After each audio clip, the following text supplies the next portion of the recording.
有人说，世界的尽头是格陵兰岛。美国国家地理也将它誉为一生中必到的50个目的地之一。科学家们曾研究发现，格陵兰岛形成于38亿年前，它的前身是海底大陆，由于大陆板块碰撞而形成。这一发现使得格陵兰岛一下子成为了世界上最古老的岛屿。也有传说，著名的泰坦尼克号撞上的冰山就是从那里飘出的。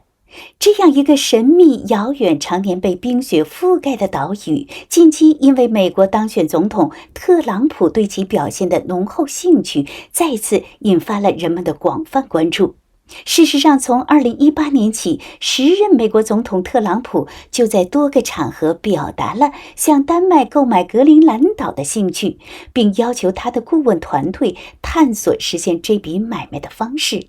今年初呢，特朗普在海湖庄园召开了记者会，表示出于对美国经济安全需要的考虑，他不会排除通过军事或经济胁迫等手段夺取格陵兰岛控制权的可能性。2025年1月7号，特朗普的长子小唐纳德·特朗普访问了格陵兰岛。特朗普在社交媒体上同步发文说，小唐纳德和我的代表们已经抵达了格陵兰岛，受到了热烈的欢迎，这是一笔必须完成的交易。他所说的交易当然是指美国对格陵兰岛的控制。格陵兰岛到底是怎样的一个存在？当选总统特朗普的执念又因何而来？如果要买卖，格陵兰岛值多少钱呢？买卖的可能性又有多大呢？今天我们就聊聊这些话题。如果您对我们今天聊的这些内容有自己的看法，非常欢迎您在视频下方留言。方竹时间节目呢会在每周六固定更新，如果不忙呢，方竹还会加快更新的速度。我是方竹，有请您订阅点赞方竹时间，方竹感谢您的支持。格陵兰岛是丹麦王国的海外自治领土，也是世界上最大的岛屿，位于北美洲东北部，全境大部分是处在北极圈内，人口呢不到6万人，大多数人是居住在首都努克周围的西南海岸。83.7% 的岛屿都被冰雪覆盖着，气候非常的寒冷，年平均温度都低于0度。这个岛北端历史最低气温为-70度，这个数据真的是非常的吓人。而且每到冬季就会有持续数个月的极夜，到了夏季，由于夏季的光线过于明亮，还有很多人会得一种叫做季节性情感障碍的疾病。格陵兰在2008年的公投后决定逐渐地走向独立之途，并在2009年正式改制，成为一个内政独立，但外交、国防与财政相关事务仍交由丹麦代管的过渡政体。格陵兰岛有着丰富而悠久的历史，最早在公元前2000年被古代因纽特人居住，之后在10世纪被维京探索家所占领。这里呢也是传奇之地，在北欧神话中，红胡子海盗埃里克森，据说这个人是红头发红胡子，大名在外，被称为红魔，因杀人而被太阳神从冰岛流放到遥远的北方。埃里克森一家向西北行进，终于到达了那片神奇的土地，并将其命名为格陵兰岛。格陵兰岛在挪威语中意为肥沃的土地。埃里克森选择这个名字是为了吸引更多的人移民到那儿，并创建了自己的王国。我们再回到美国当选总统特朗普对于格陵兰岛的执念。有些人认为他的言论极端，可是在新闻当中呢，我们就可以看到，美国国家安全界长期以来的共识是，俄罗斯在北极地区日益增长的影响力令人担忧，需要西方社会立即引起关注。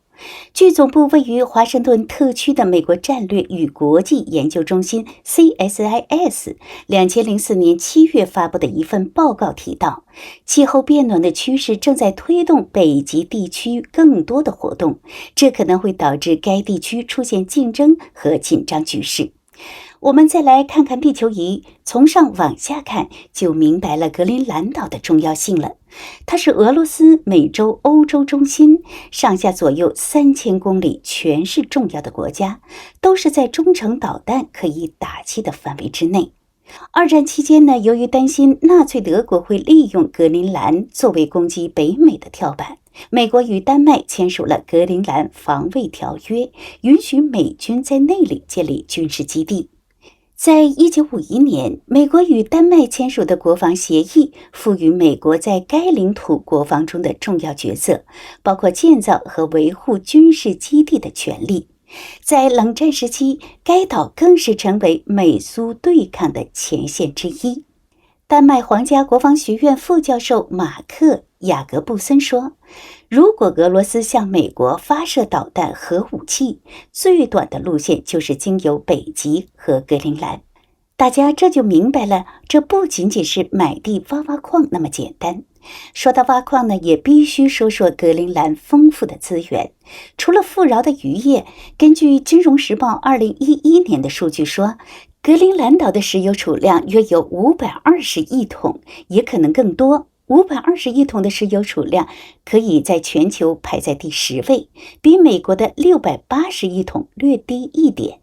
另外，那里还有丰富的矿石资源，主要有金、铜、锌、铁，还有红宝石和钻石。另外呢，该岛也是全球最大的潜在的稀土产地之一，拥有3850万吨稀土氧化物，储量呢占到全球的1/4左右，其中还包含镓这种对于生产芯片和先进武器很关键的原材料。再有呢，就是非常丰富的淡水资源。淡水是最容易被忽视的自然资源，实际上呢非常重要，更何况在全球变暖的大环境之下。比如这次的洛杉矶大火，缺水就是其中的原因之一。而格陵兰岛的淡水量呢，占世界的7%到8%。每一样东西都有它的价格，格陵兰岛也不例外。如果要买卖格陵兰岛，那价格怎么算？美国的《经济学人》杂志给出了一些看似有理有据的数据，我们一起来了解一下。一个切入点就是该岛的年度国内生产总值 GDP， 最近一次统计是在2021年，其 GDP 为30亿美元，仅为美国 GDP 的1/7000。尽管格陵兰岛面积呢比美国任何一个州都大，但岛上仅有5.7万居民。该地区的产出很大部分是由受雇于政府的劳动力创造的，这部分劳动力占比约43%，美国这一比例呢仅为15%。格陵兰岛政府1半以上的开支由丹麦支付，丹麦每年向该地区提供5亿美元。当地最大的私营产业是渔业。假设格陵兰岛能够保持长期的增长，而且美国联邦政府能够收到相当于 GDP 16%的税收，去除公共部门的产出，并以美国30年期国债收益率进行折现，那么格陵兰岛的估值为500亿美元，这大约是美国年度国防开支的1/20。您认为如果买卖格陵兰岛，您认为500亿美元的价格合理吗？也欢迎朋友们在视频下方留言。无独有偶，《纽约时报》引述了纽约联邦储备银行前经济学家大卫·巴克的分析，美国可以参考当年从丹麦手中购买美属维尔京群岛的方式购买格陵兰岛。1917年，美国正式从丹麦手中以2500万美元购买了西印度群岛，成为如今的美属维尔京群岛。格陵兰岛估价可能会在125亿至770亿美元之间，它的估价这个跨度也是蛮大的。巴克说，购买格陵兰岛将是本世纪最伟大的交易。那国际社会对于特朗普打算购买格陵兰岛有何反应呢？可能性又有多少呢？德国总理奥拉夫·肖尔茨表示，边界不可侵犯的原则适用于每个国家，无论它是一个非常小的国家，还是一个非常大的国家。法国外交部长让·诺阿尔·巴罗表示，毫无疑问，欧盟不允许世界其他国家攻击其主权边界。在格陵兰政府层面，总理穆特埃格德本周早些时候表示，格陵兰寻求按照自己的条件加强与美国的国防和采矿关系。丹麦首相梅特弗雷泽·里克森1月15号则与特朗普进行了45分钟的电话交谈，表示格陵兰的未来由格陵兰自己决定。他还表达了丹麦愿意加强北极地区的安全的意愿。那接下来在这个新闻内容的基础上，说一项有趣的民意调查。自称为超党派调查机构的爱国者民调，对居住在丹麦属地的格陵兰岛的居民进行了调查，旨在了解他们对加入美国的立场。根据对416名当地公民进行的调查，1月12号公布的调查结果显示，57.3%的受访者支持格陵兰加入美国，37.4%的受访者反对，另外有5.3%的受访者表示尚未决定。值得注意的是，在此期间呢，特朗普之子小唐纳德·特朗普正好访问了该岛，可能会一定程度上的影响调查结果。至于调查结果的可信度，德国的柏林日报写道，爱国者民调由2名美国年轻大学生创立并实际操作。在民意调查排名中呢，爱国者民调仅获得1分的评价。不过也有网友表示，格陵兰人绝大部分想成为美国的一部分，一是呢被买会拿到高额的财富，二呢是加入美国呢可以随意在美国工作、移居，还有更多的机会。当地因为跟着美国经济交流，会有更多的发展空间。